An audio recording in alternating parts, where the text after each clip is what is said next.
Welcome to the Energy Capital Podcast. I'm your host, Doug Lewin. In April, ERCOT's Regional Planning Group published projections that ERCOT's electricity demand may double by 2030 compared to 2021. They had been expecting about a 90 gigawatt peak demand by the end of the decade, and instead they were now looking at 152 gigawatts, up from about 75 at the beginning of the decade. That would mark the largest growth rate in a decade since the post-World War II era. There are many factors driving this surge, but one of the most significant is the rise of Bitcoin mining and AI data centers. The size and speed and scale of AI data center growth that has emerged over the last year has been surprising, to say the least, even to close industry observers. But one company at least anticipated this and built its business model around addressing data center needs. That company is Crusoe, and today I'm excited to welcome Cully Cavness, the co-founder, president, and chief operating officer of Crusoe. He has a robust background in energy, along with co-founder Chase Lochmiller, founded Crusoe in 2018. What sets Crusoe apart is their innovative approach to siting and powering data centers. They locate them near oil and gas drilling operations that have a lot of venting and flaring of methane gas. They also site data centers near constrained renewable developments. This means that they are using energy or power that would otherwise be merely wasted, and instead converting it into useful electricity to power data centers. With the example of flaring and venting, this can reduce emissions by as much as 70%. I talked about all of this with Cully during what was a really, for me, very eye-opening, informative discussion. I hope it will be for you as well. We talked a lot about the load at data centers as well as how they can be flexible. Also talked about the efficiency of chips that are coming out and what that will mean for some of these demand projections. We got into discussions of emissions reductions, cutting methane flaring. It really was a great conversation. I hope you enjoy it. If you do, please give us a 5-star review wherever you listen to podcasts, and please subscribe to the Energy Capital Podcast and the Texas Energy and Power newsletter. You can subscribe to both at douglewin.com. Thank you so much for listening.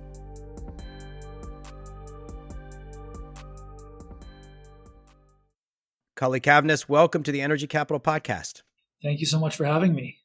Really looking forward to this conversation. Crusoe is really a fascinating company. You guys are doing some really innovative, interesting, and different things. So why don't we start with you, Cully? Tell us a little bit about your background and about Crusoe. Explain to the audience a little bit who you guys are as a company, if you would. Great. No, I'm excited to be here and share a little bit about what we're doing at Crusoe, where we came from, where we're going. In terms of my personal background, I grew up in Denver, Colorado. Went to Middlebury College in Vermont to study, and I studied geology and economics, thinking I was going to go into oil and gas. But at Middlebury, anybody who's familiar with the school will know that the climate conversation was a huge theme and a huge focus in that student body, and it made a big impact on me. And so I actually, right after I graduated from college, I was awarded a Thomas Watson Fellowship, which is a program where you're sort of banished from your home country for a year and you get to go study whatever subject you really want to study for that year. And I wanted to think about this sort of morality of energy and the balance between energy and the economy and the environment. And so I was really fortunate to be able to go to Iceland, where I worked with a lot of geothermal power and hydro producers. I went to China, where I was much closer to coal. And then I went to Spain. I worked with wind and solar developers for the CFO of a large renewables group there. And then I went to Argentina and I worked with a hydroelectric engineer. And I got to really see a pretty broad survey of the global energy system, everything from like finance to project development and management to engineering and operations. I saw power plants that had broken and were in stages of repair, and learned a lot from that experience. And from that, I ended up going into the geothermal energy industry. I had a mentor who was the CEO of a company called Global Geothermal, and he took me under his wing. And for the first few years of my career, I was developing geothermal power plants, mostly internationally. And then, sort of long story short, I ended up doing an MBA over at Oxford in England and came back to an oil and gas focused investment bank here in Denver. It was sort of the one energy-focused investment banking role in Denver. It was primarily oil and gas clients, and that brought me back into the oil industry. I ended up being a vice president of finance for a private equity-backed oil and gas company after that. And we were drilling some exploratory oil and gas wells in eastern Colorado. That was sort of a step out from the core shale play, the Niobrara. We were miles away from the core of the activity. We drilled some wells that ended up being good oil wells, but there was no natural gas pipeline infrastructure in that area. And so the default then is, at least at the time, was, all right, if you can't get the gas into a pipe, you put the oil into a truck and you send the truck to the refinery. That's how you sell the oil. And you can't do that with the gas, so you just light it on fire and you burn it. It's called a flare. And I thought that was pretty insane. And I was frankly, I was embarrassed about it, just considering the path that I'd gone through and that I had really wrestled with that intersection of climate and environment on one side, but then the economic and human benefits of energy access on the other, wasting the energy, the uncombusted methane emissions. I had a big problem with that. And I'd been playing around with mining Bitcoin as a hobby in my basement. And my wife was observing that, there's like hot wind coming out of the basement and our power bill had tripled. That's also a commercial problem related to energy and an environmental problem related to energy. And the insight was basically maybe one of these problems can solve the other. What if we could package a modular data center that could go to the oil field, actually sit on pad next to a flaring well site, capture that gas that was being flared, turn it into electricity, use the electricity to power the modular data center, and basically a new way to, we called it the digital pipeline. So a new way to take that gas molecule and convert it into value. The view was that it would be simpler and more cost effective to transport a bit than a molecule or an electron in these stranded gas locations. And that thesis really bore out. This is really interesting. So, what you're describing in eastern Colorado is obviously a problem all over the place in the oil and gas industry. And obviously this podcast is very focused on Texas. It's a huge problem in the Permian and a little bit less in the Eagle Ford, though it's still a problem down there too. There's just a lot more of a gas focus down there, but particularly in the Permian, where, it's mostly oil. And what you're describing, as I understand it, is what is often called associated gas, right? You're really drilling for the oil. That's the valuable product. Gas, depending on what's going on in the market, when today it's very low, right? 2022 is obviously, it was very high, but over the last 6, 7, 8 years, it's generally been very low. One of my favorite energy books is called Extraction State by Charles Blanchard, A History of Natural Gas in the United States. And he describes, for those listeners that are Seinfeld fans, the famous episode of the Muffin Tops, where they start this business, like everybody only wants the top of the muffin. Nobody wants the bottom of the muffin. So they create this business and just sell muffin tops. And they end up in this huge problem because they can't dispose of all of the bottoms of the muffin that nobody wants. They can't get anybody to haul it away. And Blanchard, in his book Extraction State, likens the associated gas to the bottom of the muffins, the oil to the muffin top. So what you're describing is a very interesting solution to, instead of, and you mentioned flaring, as a matter of fact, like in Texas, an even bigger problem is the venting. Like people think when they see those flares, that's a problem. And it is. It's actually a bigger problem when you can't see it and it's being vented directly into the atmosphere. So what you're doing is trying to use that. Can you talk just a little bit and help me and the audience understand? Because I think for a lot of folks who approach this from a climate perspective, they're going to say, well, wait a minute, but you're still burning gas to power the data centers or the Bitcoin mines or whatever.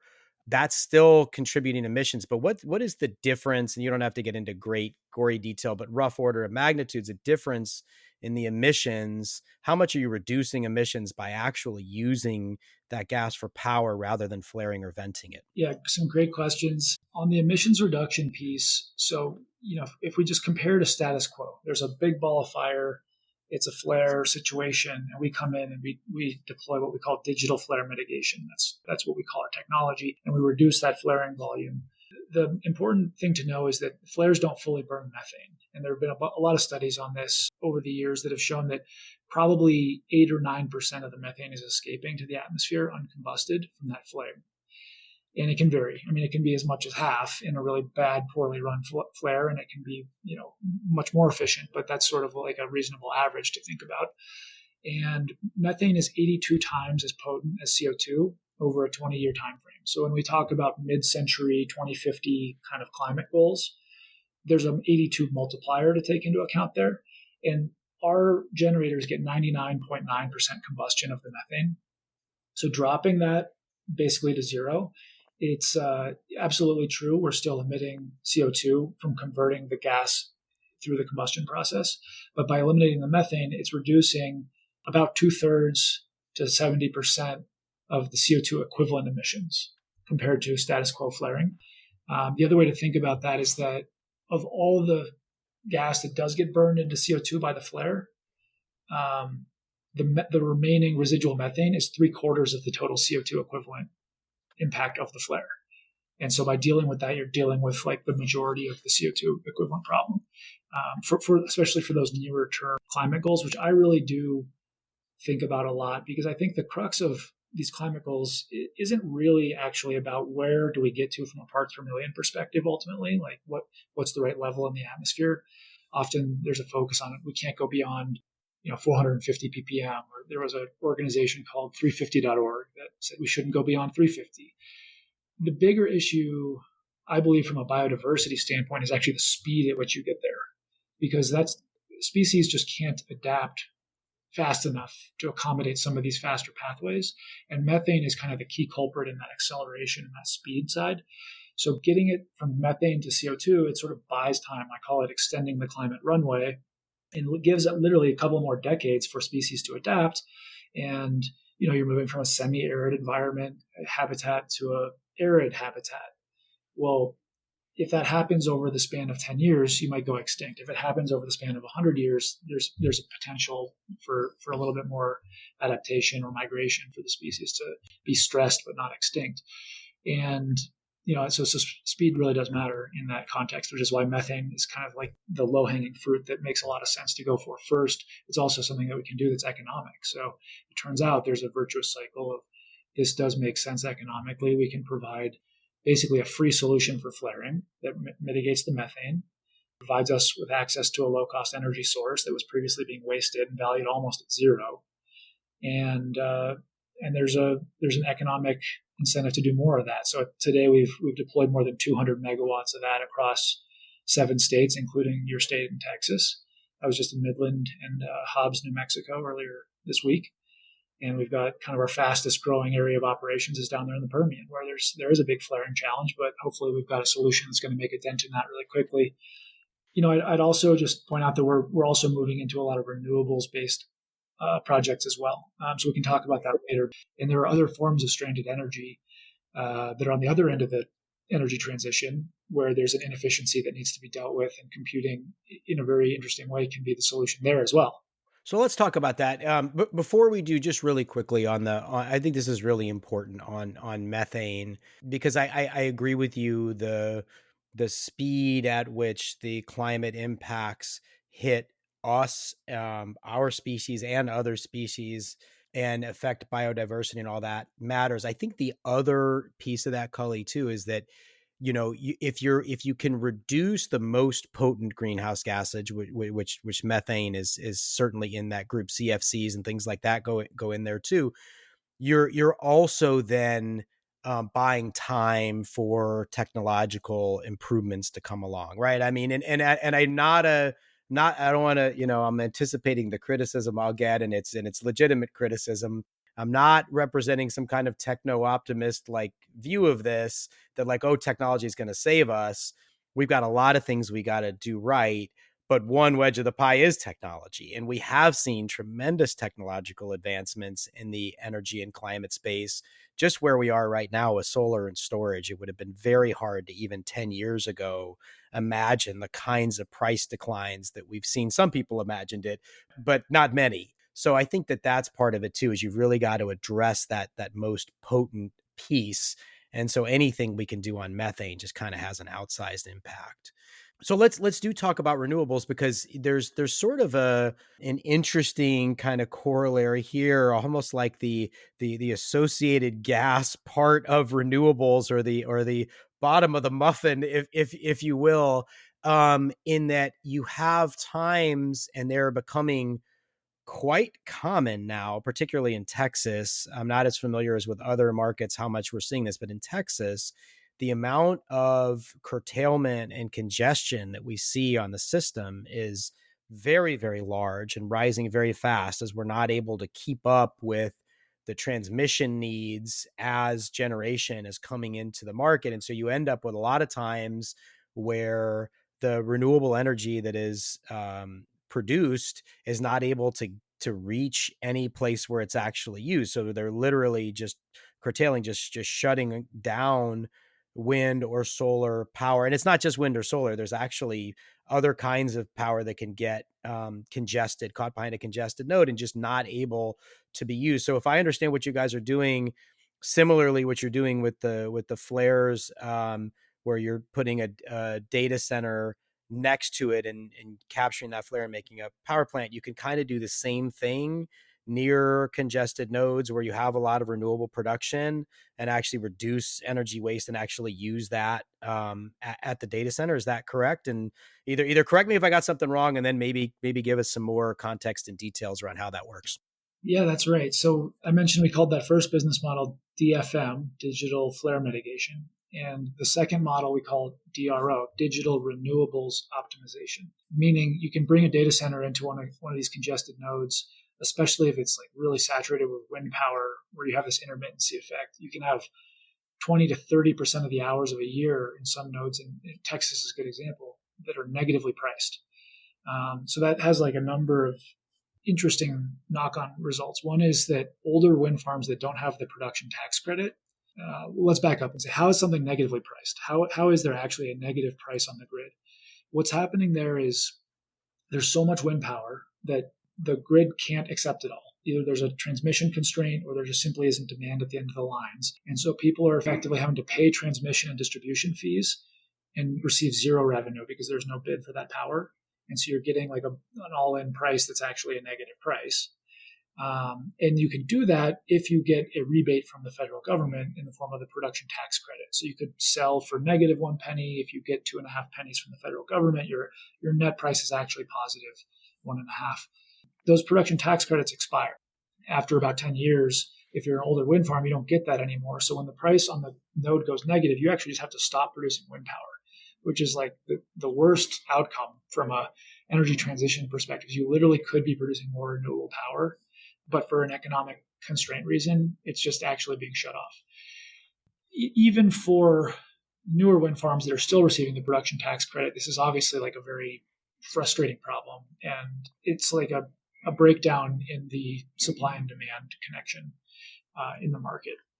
So our view, again, is that bringing energy to the data center isn't always the right answer. Sometimes you should bring the data center to the energy. And that's really our origin story, is we've been bringing data centers out to stranded energy locations. This is just another form, frankly, of stranded energy.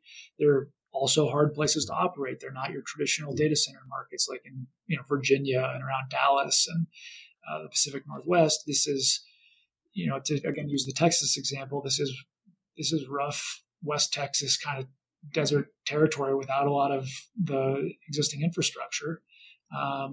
However, if you do it the hard way, there's access to a lot of low-priced clean energy. I believe more in the location-based approach to emissions accounting rather than the market-based approach. The market-based approach would say, I built my data center anywhere. I bought renewable energy credits for all the megawatt hours, and therefore I have zero emissions. The location-based is more like, depending on where you located that load, what actually happened in the physical real world. And if you locate it in some areas, the answer is you spun up a coal power plant. And if you locate it in other areas, it's like you absorbed a lot of otherwise curtailed or negatively priced wind power and maybe drew some power from the grid as well. But the average emissions of that location-based view leads you to some very different outcomes compared to the market-based approach to carbon accounting. And so we've really embraced that location-based energy first approach to how and where we locate our data centers. We've got projects going in Iceland, for example, the ultimate stranded renewable energy resource, a place that I spent several months of my life. And they've got gigawatts of potential of geothermal and hydropower and 300,000 people. Yeah. And what are they going to do with it? When I used to live there, they were talking about running a power line to Scotland. So we're bringing AI training workloads to Iceland, and we're deploying what will be the largest computing cluster in the country of Iceland, and it'll be serving AI customers with 100% geothermal and hydropower as another example of how this can work from a location-based standpoint. I do have questions about the location-based and sort of some of this move towards 24/7. But before we go there, I want to cover a couple things that I think are really important to AI. Can you help, again, me and the audience kind of understand the magnitude of the AI loads? This is like, obviously, it's almost becoming cliche because every conference you're at, it's all AI all the time. But I think to a certain extent, and this is one of the reasons I was so excited to have you on, is you hear all these things floating around, but there's so many different sources of information. You guys are working on this very directly.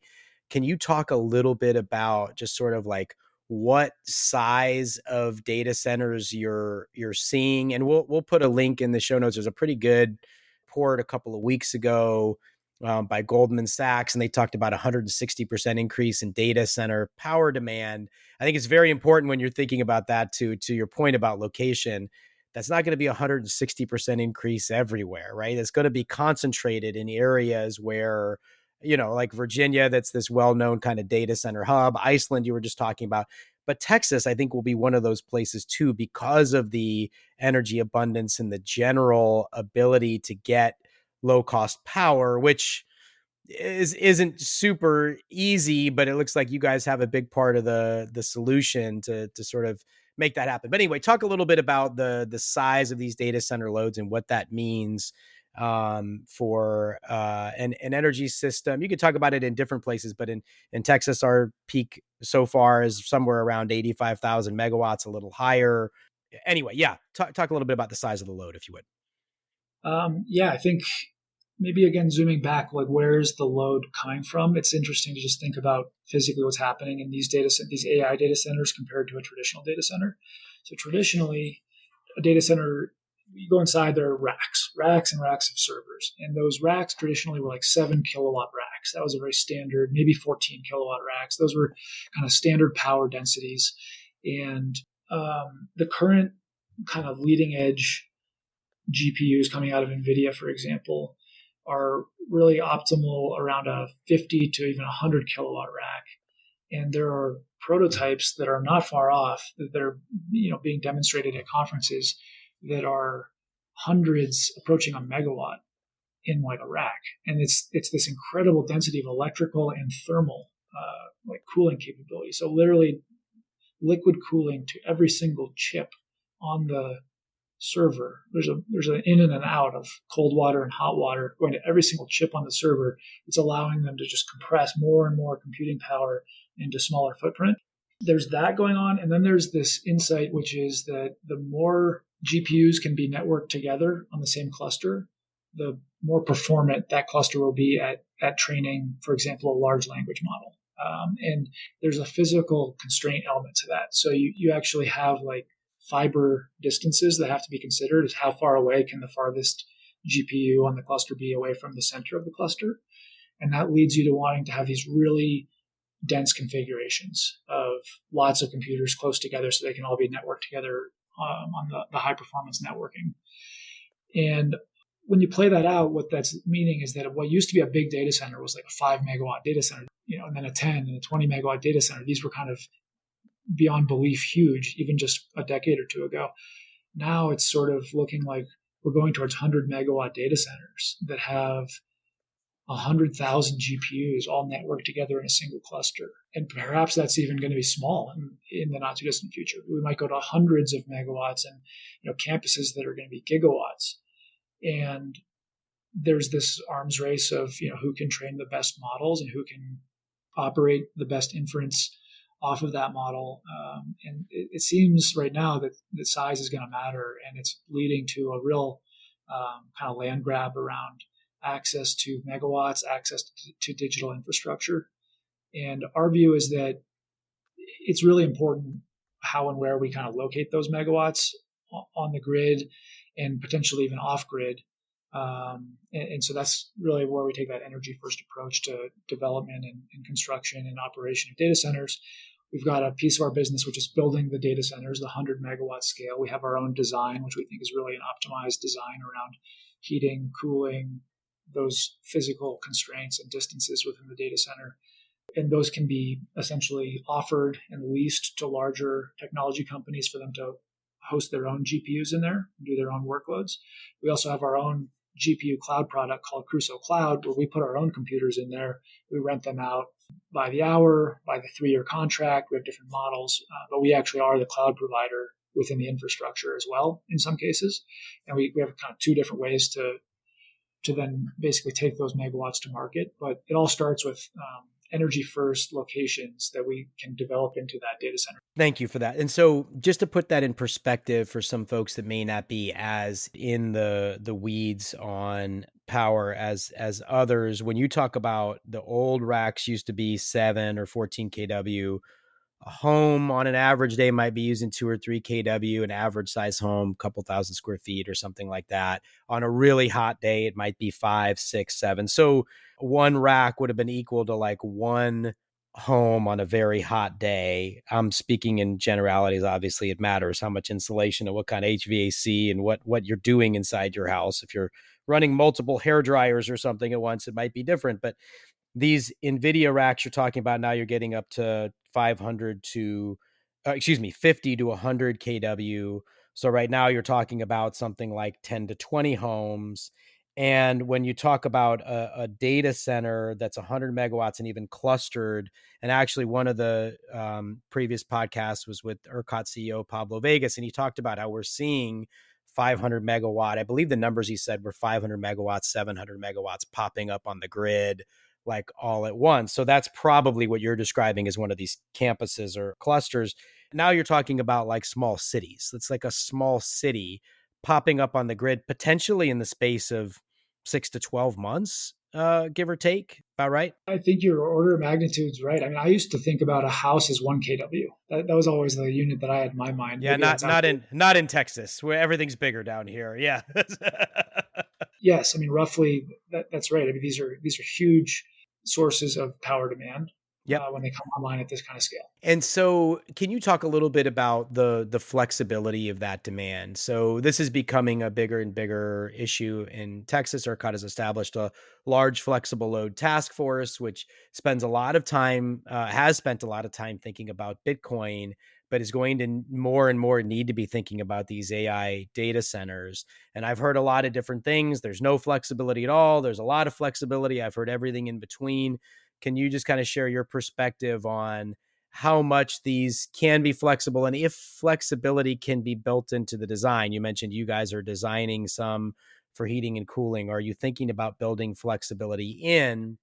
And let me just, before I turn it over to you to answer that, I would imagine with what you guys are doing, that flexibility be important because when you're siting next to, for instance, a congested node, like you want to be running as much as you can during those periods.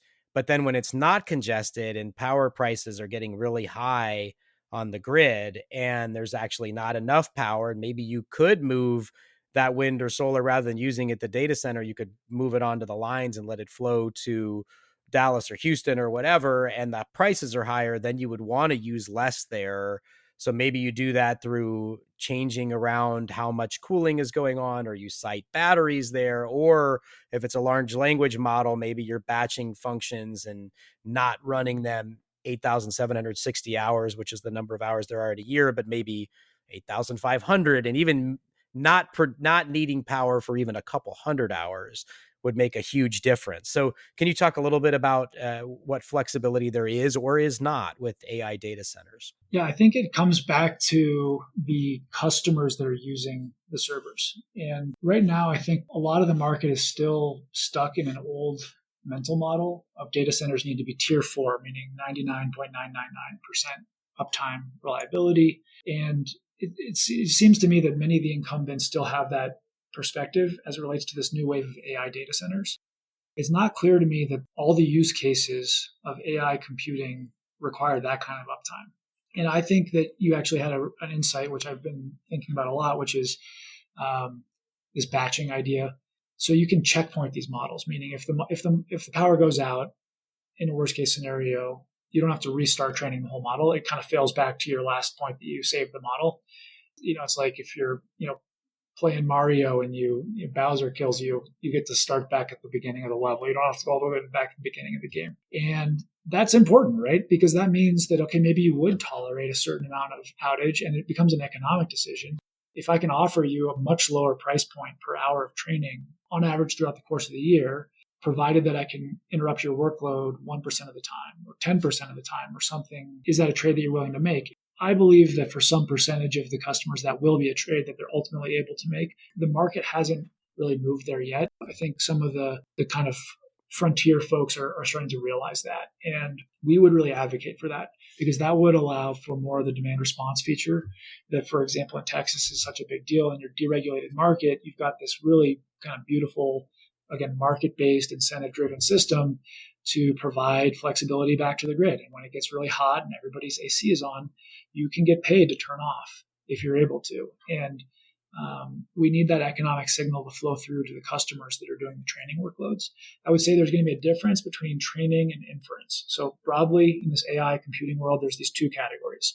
Training is the very kind of, it's a longer term. It can be days, weeks, months of running a model over large amounts of data to find the insights and create the weights and balances, weights and biases in the model that sort of builds the model, let's say. And then inference is, once that's been built, it's using the model to do tasks. So it might be for a self-driving car to detect, is that a stop sign or a yield sign? That's using the model to make one inference. Or for ChatGPT, it would be answering the question that you just posed in the chat box.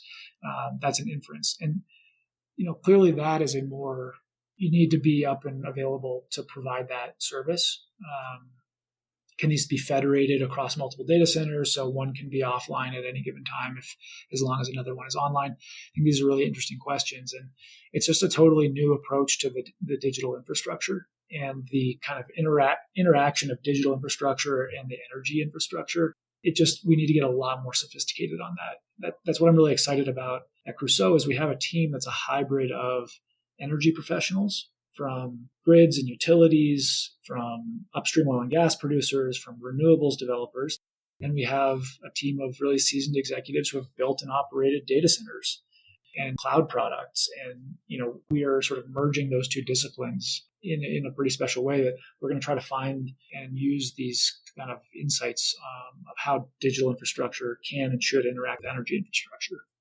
Yeah, I think that's really, really interesting and a really sort of potent mix, one that is really needed at this point. We'll put in the show notes a link to, there was a podcast, I believe it was Redefining Energy, did one with Michael Terrell from Google, and he was describing how they're not there yet. He was, I think, if I remember right, he was talking about sort of where this might be headed, in that with what you're talking about with inference, where the task needs to be done. You need to know, is that a stop sign or a yield sign? You can't wait till later, but they could move those functions. And you sort of suggested this just a minute ago, but just to dive a little deeper into it, you could move those functions to different data centers based on how much energy is available. And I was sort of getting this image in my head of like, there's this saying, right? The wind's always blowing somewhere, the sun's always shining somewhere, right? Sure. And so like, if you sort of picture some of these data functions actually like moving around the world with the sun, right? And like, so that solar power is providing a lot of these tasks, but like at different data centers, and you don't really care as a customer, as an end user, like, I don't care if it was happening in Iceland or in Texas, right? It doesn't matter as long as when I need the information, it's there, right? And so you could kind of see some really interesting, and it's going to take this close integration of, as you're describing, the sort of energy expertise and the data center expertise for where is that possible, where is it not? Yeah, I think it's you're probably more right than wrong. And if you think about what that means from an infrastructure build perspective, it's like a huge undertaking. It's like a global rebuilding Totally. of the digital infrastructure, the fiber infrastructure, and all the energy that has to go into it. I mean, we're talking about many trillions of dollars of capital investment. I think on that specific idea, there's this latency constraint, which is some things need to be really fast. Like that, if Yes. it's a stop sign, you really need to know it's a stop sign, and you need to know it immediately. Yes. There's other forms of inference that you probably could wait a couple hundred milliseconds to get the ping back from Asia. If it was sunny in Asia and it's nighttime here, you could actually imagine that. Right now, most of the latency, if you type in a prompt into ChatGPT, is still the model itself doing the computing. But as they're getting more efficient, that portion is getting smaller, and it's going to be the percentage that's borne by the networking latency is going to be a larger percentage as that happens. And so there will eventually be this interesting question of how close does the workload need to be to the problem. And for some, it'll have to be very close. And for others, it could maybe be anywhere on Earth. You were also talking earlier about like how much of these loads are actually cooling loads, right? And so there's probably also some demand flexibility there, I would think. I don't know, and that's why let me phrase it in the form of a question. Could you do, like, for instance, as on the residential side, if you have a home that is well insulated, you can pre-cool your home. So Texas is a great example. It's going to be 100 degrees basically every day this summer. We've already hit 100 a couple times, and we're not even, as we're recording, out of May yet.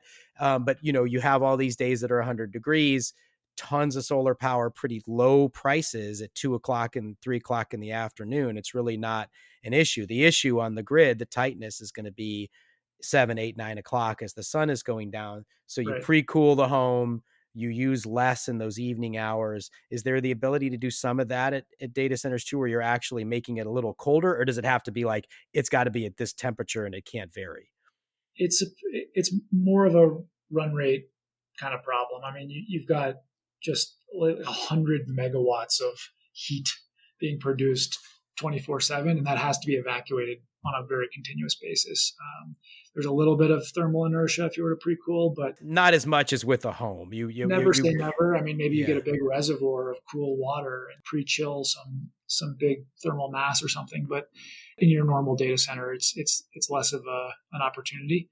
There's definitely a lot of efficiency opportunity. Having the most Yes. efficient chillers and being thoughtful on the designs, the engineering. There's a lot to do there. And there's efficiency in the chips as well, right? I mean, Sure. what can you talk about that? Are we seeing you were talking about the NVIDIA chips, and they use a lot of power right now, but I think NVIDIA at one of their last events did talk about how their chips are more efficient. Are you seeing that on the data center side? The chips are more efficient, but there's more chips and bigger chips. And so the Yes. power consumption of the server isn't necessarily declining. In fact, it might even be rising. I mean, again, if you back up to just kind of first principles of what's going on here, you've got the sophistication of making these chips has gotten to such an insane point that there has to be some kind of like tailing off of the efficiency gains. So just as an example of how these things are made, they're mostly made in Taiwan, and there's a factory there owned by TSMC. A lot of people might have heard of this company. It's the largest semiconductor fab in the world. And they have this machine, which is made by a company called ASML. And this machine costs something like $800 million per machine. And it's transported in like 4 jumbo aircraft to Taiwan. And they have 80 plus of these machines in TSMC, as far as I understand. Each one of these things is like a major installation engineering project to put this thing together. And then once it's there, the way it works is they're liquefying a droplet of metal that's falling into like a convergence of a bunch of lasers. These lasers are blowing up this droplet of metal into a very specific wavelength of ultraviolet light that bounces off a bunch of mirrors, and then it goes onto a piece of silicon that's like 10 atoms thick or less. Wow. And it's etching a pattern of circuitry into this, and then another deposition of a substrate and another blast of this extreme ultraviolet light. And it's doing this like tens of thousands of times per second across this whole factory. When you're measuring things in just like atoms thick, Yeah. you're running up against real boundaries that physics can do. And I don't know how much you can just depend on the chips getting more efficient. Mm-hmm. Are there different versions of chips and different designs of chips coming that are definitely different approaches. Yes, absolutely. There's some new startups that have released some new chips that look like they could be way more efficient on the inference side, for example. The training piece, it's a little bit less clear that you've got huge gains that can still be made there. But again, never say never when it comes to technology. I'm just pointing out that they've been at this for like decades now, and it's gotten really optimized. And there are certain pieces of it that might be kind of asymptoting. Yeah, and it's a little bit of a law of diminishing returns, right? At a A little certain bit. point, like you reach that kind of limit where, I mean, we're seeing this like we're not there yet. There's still more cost declines in solar and storage, but when you see those curves and you can only get so close to zero before there wouldn't be any money left to be made in it. So at some point you hit that terminal point. Maybe. I just worry when people say it's going to be solved by more efficient chips. There might be limits there. No, that makes a lot of sense. That makes a lot of sense. All right, so let's come back to something you mentioned earlier. You were talking about carbon accounting in the location based. There's again a lot of emphasis among some of the major tech companies, but I'm seeing this get talked about a lot more. That what is often called kind of the 24/7. So you were describing this earlier. A lot of companies want to have 100% clean power, 100% renewable power. Sometimes they describe it different ways, but what they're trying to do is do like hourly matching. You were talking about location matching. Are you seeing more and more companies actually asking about that sort of thing, actually getting much more granular about carbon accounting? Obviously, the majors, the Googles and the Microsofts and that are doing that sort of thing. Is it getting beyond those companies, or is it still pretty concentrated in a few companies that are doing that kind of work? I think it's still kind of early days on a bunch of this, and they keep modifying the rules and editing them over time as I think people just realize there are better approaches to carbon accounting and the standards that go into it. Look, location matching is important, but it's also like really important, like what's happening at that location. I guess that was the point I was trying to make, is that when you add a load to a specific node, it causes a specific set of energy generation resources to get called up. And in some of those situations, produce a lot more emissions than others would. So just kind of first being thoughtful about the location and the realities on the grid of what happens when you add load there. Then to me, the second thing is, okay, you're buying REC and you're providing that economic incentive for the renewables to get developed, which is valuable. Like, it's a great thing that we have that mechanism in the market. But to me, the bigger question is kind of that physical reality of where was the load located. For sure. And you're starting to see, I think they're called TEACs. There's like time, energy, attribute, or something like that. There's a time based attribute kind of accounting that is already going on. It'd be interesting to see if that could be extended to location as well. I think it's a really interesting idea. I actually I'm embarrassed to say I hadn't really thought about it before, but it's a little bit embedded in the time thing because where you are would matter, but it's not explicit, and it that probably could be teased out more. It's really interesting. So I want to ask you just a couple more things before we wind down here. A couple of years ago, you wrote an article on Medium. We'll put a link to it in the show notes, Tally's Law and the Energy Transition. Can you talk a little bit about, give people a little preview if they go and read that? What are they going to see? What's sort of your thesis in that piece? Yeah, I mean, this goes back to some of my early experiences in the energy industry and wrestling with just the identity of wanting to work in the energy industry. I mean, I think it's the most fascinating industry. It impacts people, it impacts human lives in a lot of really positive ways. Just having access to any form of energy is huge and transformational for so many people. And back in the early 2000s, when I went from Iceland to China's pretty wealthy now, but in the mid 2000s, it was still pretty rough for the majority of the people there. And most of them could not care less if the power was coal or solar or wind or the climate impacts of any of it. And they just wanted to have the economic means to have another meal that day, like to add protein to their diet, to, upgrade from a bicycle to a motor scooter, or from a motor scooter to a small car or something like that. And, starting in Iceland, it's the exact opposite. It's like this abundance of riches of unlimited renewable power. And it's very easy to say, yes, we'll just have 100% renewable power. We only have 300,000 people and we have more hydro and geothermal than we know what to do with. So just two very different realities for those two countries at that time. And it led me to that framework of the triangle of ease: energy, the economy, the environment. And I sort of formed a formula of how I thought about the world along these lines, which was RT equals PQV. And people can look it up if they want to, but basically natural resources times technology on one side of the equation, and population quality of life, and environmental health on the other side of the equation. It's a mental model for like, if you change one of these 5 variables, what happens? So if you increase population or increase quality of life of the population, and you don't have any change on the energy technology side or the natural resource side, then the variable that has to fall is V, environmental health. And conversely, like if you can innovate with technology and increase the left side of the equation, you could increase population, you could increase quality of life without impacting environmental health. And there's more to it than that, but I think that's like kind of a simple way to summarize the viewpoint. And I guess I do take a little bit of the techno optimist's viewpoint, and well, in the sense that I do think technology will largely be the solution, or it won't be, but we're definitely not shutting off the energy. And buying time, more time for technology to end up being the solution is really the most important thing we can do right now. So the low-hanging fruit being things like waste, things like methane emissions. Let's solve those now so we have more time for the technology to grow and increase the T variable so that we can continue to have better quality of life and more people without having a big climate impact. And I'm hopeful on that. I mean, I think there are a lot of things that are on the horizon that look great. Here's carbon capture and sequestration is getting there. A lot of interesting things happening on batteries. Radia just came out with this new wind turbine that looks incredible. I don't know if you've looked into this company at all. You should have Mark on your podcast if you want to talk to a really interesting entrepreneur in the wind space right now. You can go on and on, all the nuclear stuff that's happening.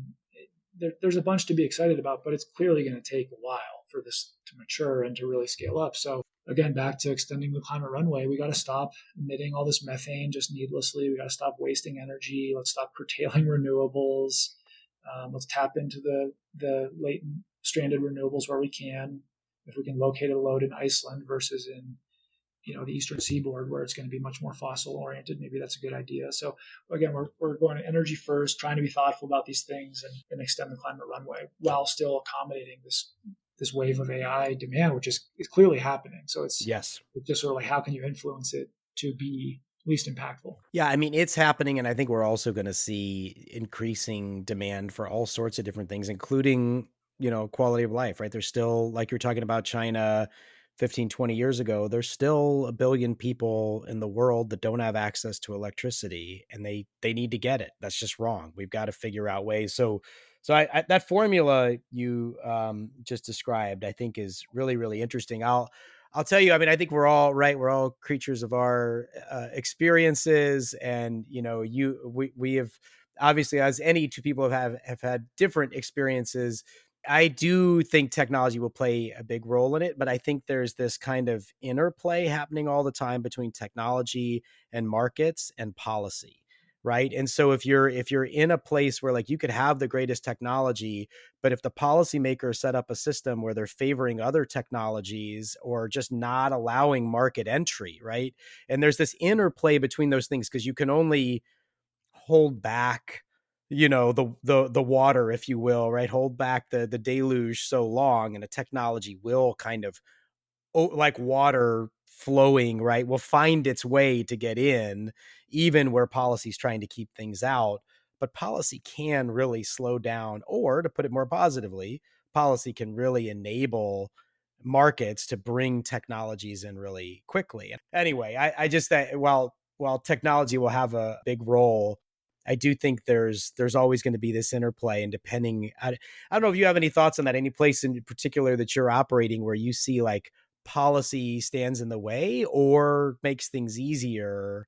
I kind of like this Texas market because what you were describing earlier with like, it's going to depend on the customer. When I asked you about flexibility, right? We have a market that kind of accommodates that. Like if you're willing to pay thousands of dollars a megawatt hour, you can have the power whenever you want it, but everybody's going to have their price as to when they're willing to curtail. So there's an example of a market sort of enabling technologies and flexibility. That's mostly on the large customer side. We need more of it on the small customer side, but that's a topic for a different podcast. This isn't as close to our business, but I would really love to see a streamlining of nuclear permitting. There's so much potential there, and the sort of the fear of it has led to a permitting regime that makes it almost impossible to get anything done. and it's sort of disproportionate to the risks at this point. I think if you really talk to experts, they would say that, which I'm not a nuclear expert, but I've been to how many hundreds or energy conferences. I've heard enough to know that it's really, really safe. When it goes wrong, it goes really wrong, but other things go a little bit wrong all the time, and the actual impact on human health and the environment is probably worse from a lot of other energy sources than nuclear running very safely for 99.999% of the time and having a big accident even once in a while, which it does appear they're even getting better at really minimizing that outside risk with the new generations of nuclear reactors. And updating our framework to allow more nuclear to get permitted and built would be huge. Obviously, the grid transmission permitting is a big deal. Yep. At some point, we might have to get a little bit more aggressive with like eminent domain or something. I don't know. You just can't let every potential objection get in the way of building out the really critical infrastructure that we need for the whole country. And there's a balance. Personal property rights are essential. They're like the cornerstone of the country. But there has to be a practical solution to get things done, and these things really need to get done. And so that's a hard problem, but we got to figure that one out.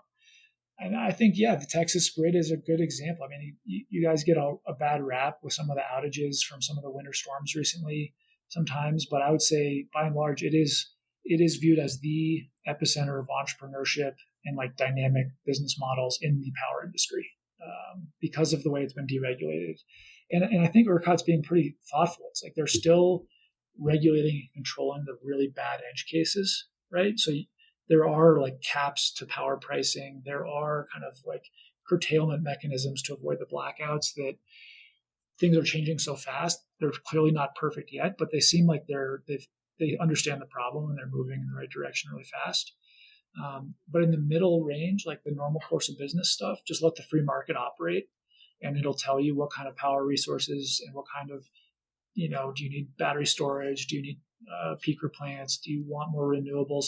Let the market figure all that out and not picking too many winners there.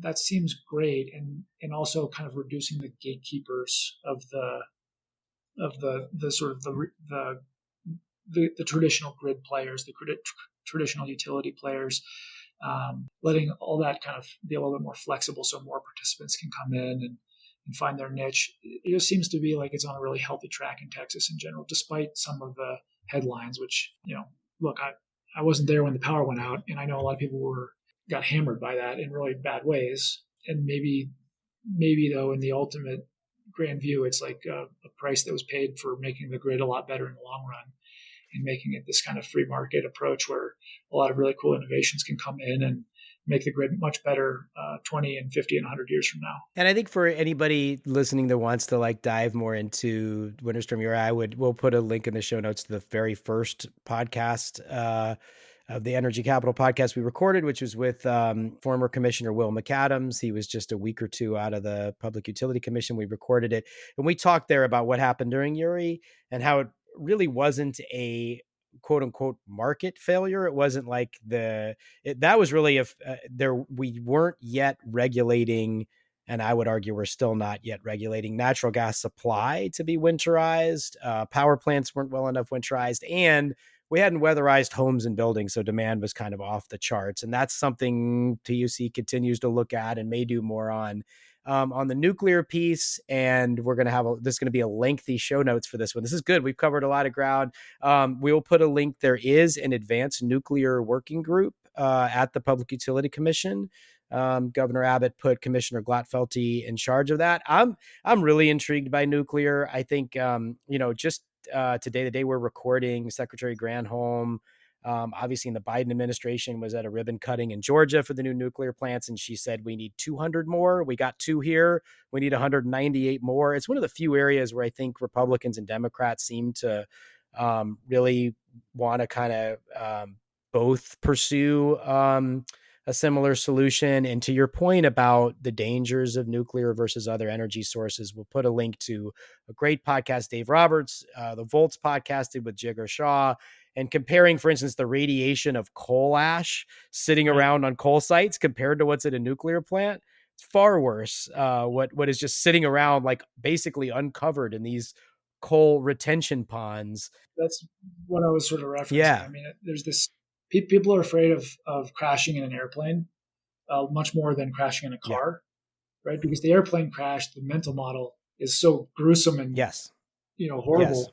And the car crash seems like something you do every day, so it's not something to be as afraid of. But the reality is the car is going to kill you 100 times more often than the airplane's going to kill you. It's like 40,000 deaths a year in automobiles or something like that, and a very low number. And I think it's a little bit like that with nuclear. I mean, it's scary because you think of Chernobyl, but if you actually do the kind of risk math, it's not the scary one to be worried about. Yeah, Cully, I really appreciate you doing this. The model Crusoe has with this, really citing big energy loads next to areas where there is abundant, and so abundant that it's often wasted energy, is really fascinating. Really thrilled to hear you're in Texas and doing things here. We'll definitely want to follow your company very closely and encourage our audience to do the same. Is there anything else you'd like to say? Anything I should have asked you that I didn't, that you'd like to talk about before we end? We're hiring. If anybody wants to join the team, we'd love to have you. We've got a really special team of talented, entrepreneurial, hardworking, creative folks here, and we need more of them. So check out our website, crusoe.ai, and look at the careers page. I'm recruiting for a chief of staff, which I'm really excited about. So if anybody wants to check that role out in particular, I'm just starting to look through resumes right now. Yeah, I think other than that, we're just happy to introduce ourselves to your audience, and we'd love to stay in touch and do it again sometime. Thanks so much, Cully. And we'll put a link to if you send us one, we'll put a link to where that job posting is. And I can't think of, it's got to be on the short list of most interesting places if somebody really wants kind of a front row seat into the energy transition and AI data centers, rising load growth, all these things that are going on. What an interesting position you have open. So we'll be sure to put a link to that as well. I learned a lot from this discussion. I really appreciate you taking the time. Thanks so much, Cully. Me too. Thanks for having me. Thank you for listening to the Energy Capital Podcast. I hope you enjoyed the episode. If you did, please like, rate, and review wherever you listen to your podcasts. Until next time, have a great day.